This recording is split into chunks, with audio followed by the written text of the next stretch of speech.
While Wirtanen is very small, it's making an extra close visit this year, passing just 30 lunar distances away.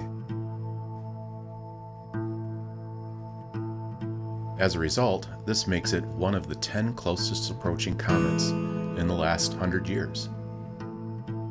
Comet Wirtanen is visiting during the height of one of the best meteor showers of the year, the Geminids. In fact, I managed to capture 4 Geminids while photographing the comet.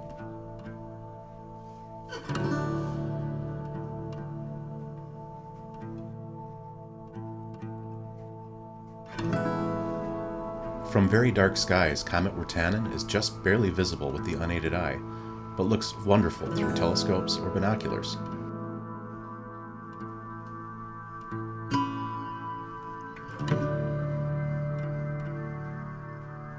Please subscribe so you can see my full vlog here in a few days. I hope you've enjoyed this short video. Again, thanks for watching. Click subscribe for more.